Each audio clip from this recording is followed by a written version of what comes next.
in a small, sun-drenched Indian village beside a quiet river. Dusty roads wound through rows of mud houses. Temple bells echoed softly in the mornings, and children's laughter blended with the lowing of cows returning home at dusk. In this humble village lived a poor potter named Mohan. Mohan was not known for wealth or power. He was known for something far rarer: his devotion. Before the sun rose, while the village still slept, Mohan's hands were already at work. His workshop was a simple mud hut with a cracked roof, a spinning potter's wheel, and shelves crowded with clay pots and lamps. His palms were rough, stained with earth, and marked by years of hard labor.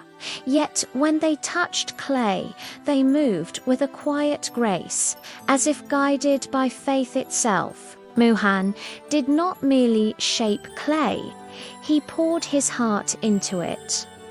Every morning, before touching the potter's wheel, he lit a small oil lamp before a tiny clay idol of Goddess Lakshmi, one he had made with his own hands.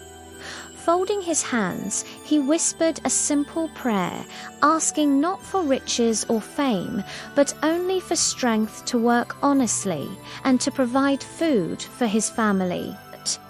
His home was small, his clothes faded, and his meals often meager, yet he never complained. He found peace in his work and comfort in his devotion. That year, hardship struck the village harder than ever before. The rains failed, the fields dried, and crops withered before harvest. The market grew silent, and worry settled into every household.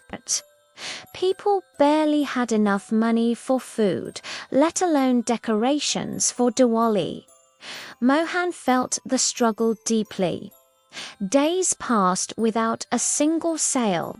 His children ate less, and his wife tried to hide her concern behind gentle smiles. At night, Mohan lay awake, listening to the wind pass through the cracks in the walls, wondering how long faith alone could keep hunger away. Other merchants reacted with fear and greed. Some raised their prices, hoping to survive the slow season.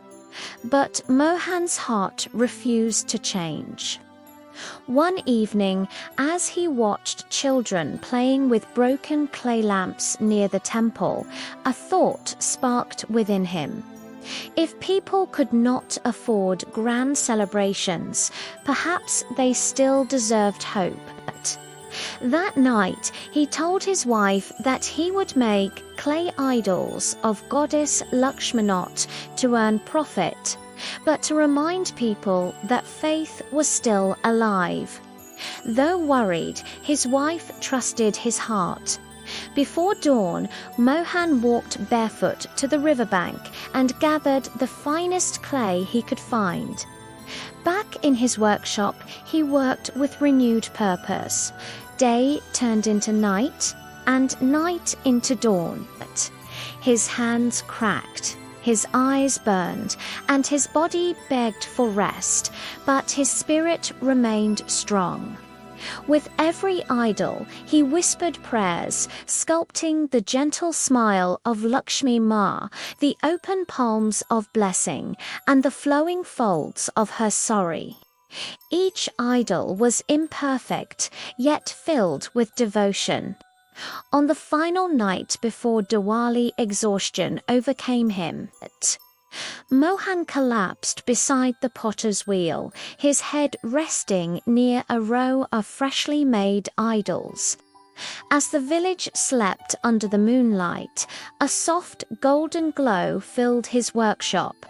The mud walls shimmered, the air grew fragrant like lotus flowers after rain, and from the heart of that radiant light appeared Goddess Lakshmi herself. She was serene and radiant, her golden brown eyes filled with compassion. She looked at the sleeping potter, at his clay-stained hands, and at the idols shaped not by greed but by faith. With a gentle smile, she raised her hand, and golden light flowed into each clay idol. One by one, they began to glow warmly, filled with divine blessing. Then, as quietly as she had appeared, the goddess vanished. Morning came, and Mohan awoke feeling strangely light, as if a burden had lifted from his heart. As his eyes opened, he froze in wonder. The idols were glowing with a soft golden light. Overwhelmed, Mohan fell to his knees, tears streaming down his face, knowing without doubt that Goddess Lakshmi had blessed his work. News of the miracle spread through the village like fire. People came from near and far to see the glowing idols. When they looked upon them, they felt peace, hope, and courage return to their hearts. Mohan refused to raise his prices. He offered the idols for whatever little people could afford, and to those who had nothing, he gave them freely, saying that the goddess's blessing was meant for everyone. That Diwali, the village transformed. Homes glowed not just with lamps, but with renewed faith. Fear faded, kindness spread, and smiles returned. In time, the village prospered again, and though Mohan never became rich, his family never went hungry. His greatest reward was seeing happiness return to the faces of his neighbors. Mohan continued his work as a potter for the rest of his life, his hands always covered in clay, and his heart always full of devotion. His story was passed down from generation to generation, reminding all who heard it that true wealth is not found in gold, but in faith, hard work, and kindness, and that sometimes, when a heart is pure, even mud can turn into a miracle. Thank you for watching. If this story touched your heart, please like, share, and subscribe for more stories of faith, hope, and inspiration.